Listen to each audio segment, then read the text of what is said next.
And we're so pleased now to be joined by the head coach of the Brooklyn Nets, the two-time MVP, the Hall of Famer, Steve Nash. And, Coach, thanks so much for the time today. Congratulations on the number 2 overall seed. Thank you. In the Eastern Thanks Conference. Yeah. So, have you allowed yourself since the regular season ended to even take a moment to sort of take stock of this first season for you? I mean, stepping into this as a head coach with no head coaching experience, I mean, how would you describe the regular season you just went through? Well, it's definitely been packed full of this and that. We knew there would be a certain amount of adversity or things happening this year just by the nature of a condensed schedule. New coach, new coaching staff, very seemingly new roster that kind of changed throughout the course of the year. So we knew with the COVID situation and all those things added up that we would face a lot of adversity. We'd face a lot of different things. And so for a rookie coach, in some ways it was a lot thrown at me, and in other ways, it was perfect. I didn't know any better, and just tried to roll with it and enjoy it and learn as we go here and get to know my team better. And, like I said, the team's changed a bunch throughout the year, but I think we came together, and we have a better understanding in a short period of time of who we are. Coach, you individually, just to kind of echo that sentiment, what do you think you learned going through this, having all that thrown at you, everything given this season, stepping in as a first-time head coach in the NBA? What's the biggest learning lesson that you've gotten up until this point? Well, I learned so many different things. I would say the kind of highest level thing that helped me get through the season was as an exercise in letting go. You come in with all these ideals and this vision, and you want things to go to a T, and that's just not realistic. So I think having a really good ability of being able to let go of certain things, deciding what's important, what's not important, and continue to move forward is something that I think I hopefully learned early, and I think it afforded me a lot as far as just trying to be adaptable, and for our team to gain that kind of ability to compete and go out there on the floor and find a way to compete and win games, even when we were down guys or having a tough stretch in the season. We always found a way, and I think part of that is just as a group being able to move forward constantly and not holding on to things, not being too tight with things that were preconceived, and just being flexible.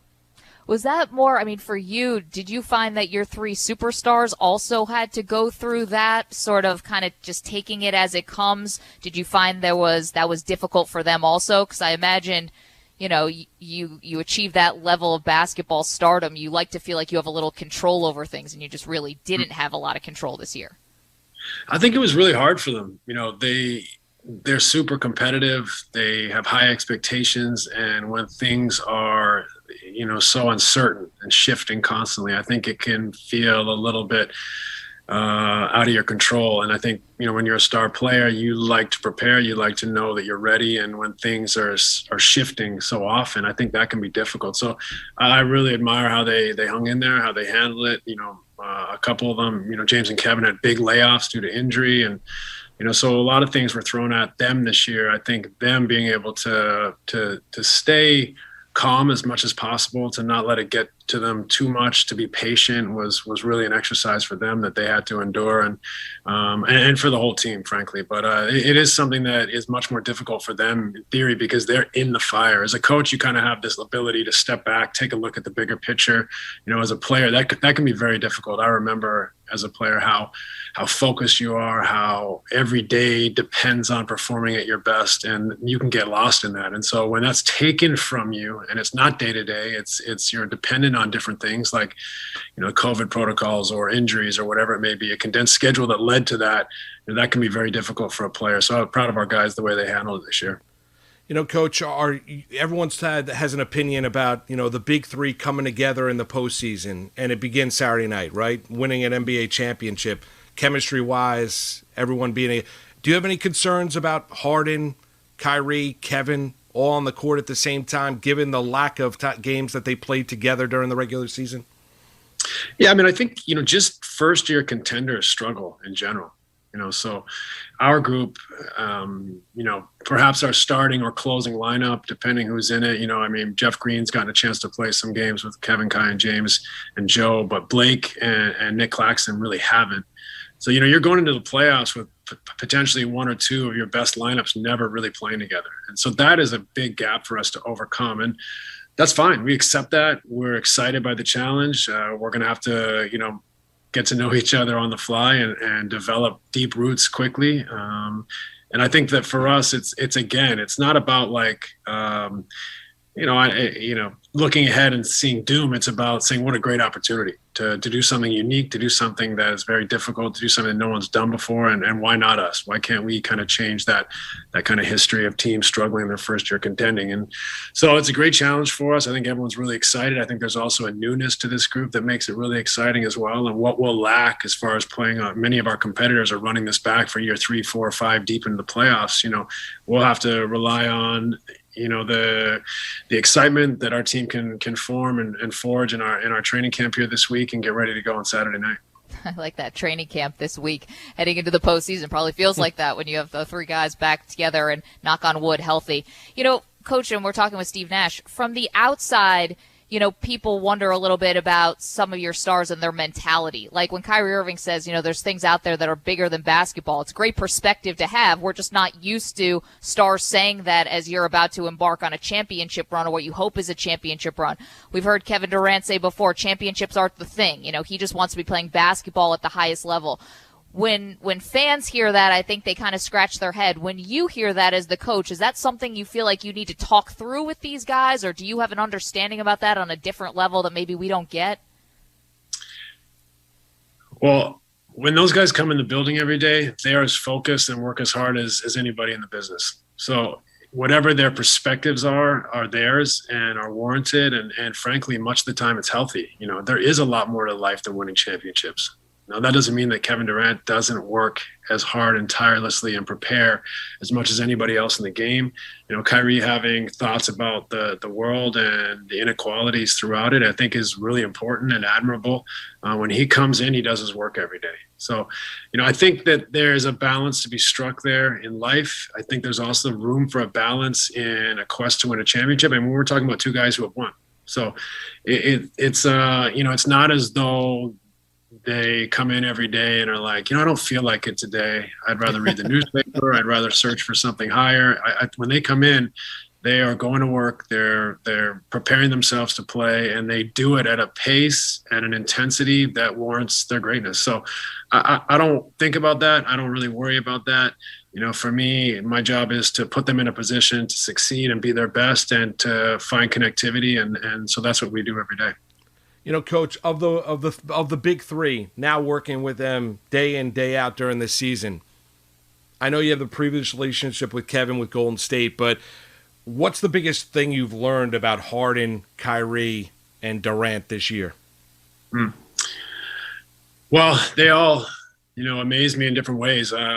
Kyrie, even having played with him, having trained him a couple times, at the end of my career, I didn't realize he was this talented, to be honest. I mean, his ability to create shots and make shots is, at the highest echelon in NBA history. Kevin playing at the level he's played at after, a very, very career-threatening injury has been remarkable. And James is the one that I knew the least, and obviously knew what an incredible talent he was and how productive he is on the basketball court. But I didn't realize how much he cared, what a great leader he is, how bad he wants this and how bad he wants to push his teammates along. So he's been just incredibly valuable to us on and off the court, and all 3 of them are amazing in different ways. Coach, it surprised you because I think it surprised a lot of people, the all-around game of Harden based on what we saw down in Houston. The touch, the feel. He's an unbelievable passer. He's got great court vision. He's impacting the game without putting up 35 points. Did that surprise you, just the great all-around game of Harden and what he's been here with your team? No, I expected that, frankly. I could see how he could dominate a game by scoring, by passing, by doing both. He rebounds. He gets his hands on things, gets deflections, steals, balls that he shouldn't be able to get, he comes up with in the paint. I knew all those things. I didn't know what a great leader he was, how much he cares, how direct and honest he can be with his teammates, all those things, how much he wants it. That's stuff you can't tell from afar. And so that's been incredible. I think he's added a ton to our group off the floor, not just on the floor. Yeah, which is interesting because you have Mike D'Antoni on your bench who was with Harden for 4 years in Houston, kind of knows what he's about, but you were surprised by the leadership. Do you feel like, you mentioned obviously KD and Kyrie already have titles, Harden doesn't have it and doesn't have the championship, kind of the only thing missing from his resume, really. Does he have the biggest chip on his shoulder of those three? Maybe, yeah, maybe, it means the most for him in one respect, that he's looking over the fence at what others have. And so I think that, he's definitely motivated.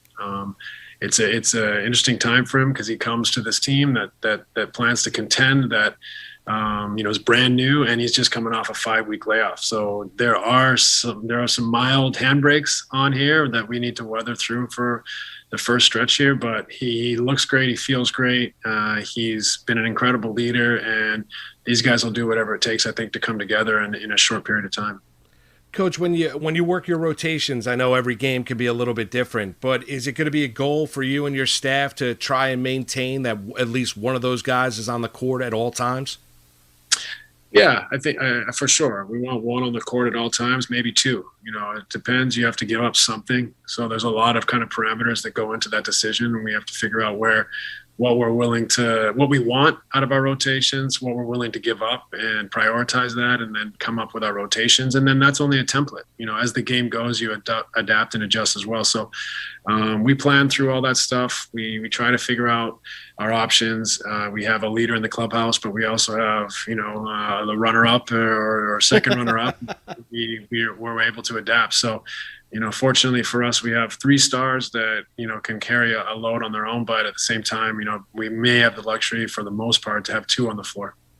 We're chatting with head coach Steve Nash of the Brooklyn Nets, and thank you so much for the time. Just a couple more for you. And, I'm curious with you and Mike D'Antoni, you guys have your experience from the 7 seconds or less Suns, which was such a fun and ultimately predictive sort of place where the NBA was going. Do you feel like you can learn and take some wisdom from those teams, which were so talented offensively? Defense wasn't really the calling card, but you guys just leaned into that offensive talent you had. And is that the same kind of approach here with the Nets? Is there another gear defensively you think this team has, or do you just lean into your strengths as being one of the best scoring teams in the league?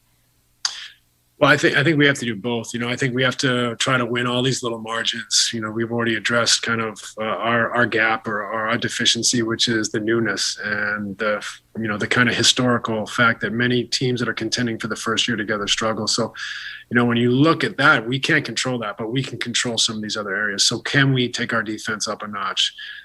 Can we rebound the ball better? Can we, be more efficient offensively? Can we have less wasted possessions? There's so many things you've got on the line that we'd love to win the margins on or improve our margins on to try to overcome some of the things that we can't control. So we're always looking to improve. We're always kind of looking at ourselves critically in a sense that there's lots to be thankful for. There's lots to be positive about. There's lots to build on, but there's also things that we just frankly have to clean up. So that's been our approach all year, and that'll be our approach throughout the playoffs. And it gets going Saturday night. We know the opponent. It's going to be the Boston Celtics. I mean, Coach, what about Jason Tatum last night dropping that 50 on the Wiz. His second half performance was utterly amazing. No Jaylen Brown for the Celtics, but what's the challenges that Boston is going to present to you in your squad in this opening round series? Well, Tatum's a special player. Obviously can fill it up and can carry his team any night. Kemba Walker also is a terrific talent. They've got Fournier now. Marcus Smart's a great defender. They're very strong on the offensive glass, which is one of our weaknesses. So that's going to have to be a priority for us. I think for us, though, we try to find the balance of worrying about the other team, preparing for the other team, but at the same time, trying to play our A game and to figure out where our strengths lie and how we can attack this team. So we got to be prepared. We got to have a great week this week, and we got to come out with a lot of competitive fire Saturday night. A couple more for you, Coach, and another one is that the governor this week relaxing some of the restrictions on fans allowed in the building. So you have the 2 seed. You're going to have a lot of fans in the building, more of an atmosphere. What have you learned about the Brooklyn Net fan since you've been the head coach of this team? Well, we're thrilled that we're going to have fans. For our players, they're desperate to have fans back in the building. It doesn't feel like the playoffs until the fans are in the building. And, we know what kind of crowd you're going to face around the Eastern Conference. So we want that for ourselves as well. We want to make our city and our fans proud. And so to have them in the building is so exciting for all of us. And we know, just with 10% or 25% capacity at various stages of the season, how loud it can get. And so to have, almost a full house, hopefully, or somewhere towards that will be just a great reward for all of us. But in particular, our players, traveling around this year, playing 4 games a week, in many arenas with no fans or a spattering of fans, I think that they're fired up, not just for the playoffs, but that we're going to have some fans back in the building. So we can't wait to see everyone in Brooklyn and have that atmosphere rising. Coach, one last one for you about one of your other players. We've spent a lot of time talking about, obviously, Kevin and James and Kyrie. What about Blake? Griffin looks rejuvenated now in Brooklyn. He signs on the relationship with Kevin, but, he's got the hop once again. What about what you've seen here from Blake Griffin and what he's provided your team? Yeah, he's not the same athlete he was. And I think that is the thing that people lead with, but what he is a highly intelligent, mature, experienced, skilled basketball player. So, he's willing to accept this role at this stage of his career where he fills the gaps for us. He's able to facilitate on offense. He's able to score on mismatches. He rotates. He leads the league, I think, in charges. So he sets such a great example and adds so much to us with his experience and intelligence. So it's been great. We're so grateful to have him. His presence, has been outstanding. His intelligence, like I said, and I think that's invaluable for us to have someone who's playoff tested, who may not be the Blake Griffin that everyone fell in love with years ago when he was flying above the rim, but his willingness and ability to use his intelligence and skill to help this team in any way possible has been unbelievable. And our guys love him, love having him on the team, and he's been great for the coaching staff for sure. Coach, last one, and, because we may not get a chance to talk to you again during this run, which is, usually when you go to the Hall of Fame, that's kind of like the last sort of thing on your resume. You don't get a chance to keep adding to it. You have a chance now to keep adding to that resume and add NBA champion. Do you think it will feel the same as if you were a player? Will you get that same satisfaction winning it as a coach if you guys are able to pull this off? Frankly, I get a lot of satisfaction about seeing others succeed. And so to see our group, our players, our coaches, our front office, our, performance team, analytics, everyone share in winning would be unbelievable for me. So it probably wouldn't feel quite the same as when you're playing, but there's no question I'll get a lot of joy out of it personally, but more importantly, to see everyone else succeed, to see the joy that it brings to the city would be unbelievable. So, that's the motivation every day, is to see others happy, to see others thriving, and to see this group come together. Fantastic. Coach, thank you so much for the time. Steve Nash, good luck in your opening round series against the Boston Celtics, and hopefully we'll talk to you again soon. Thank you. Thanks, guys. Thanks for having me. Best of luck to you.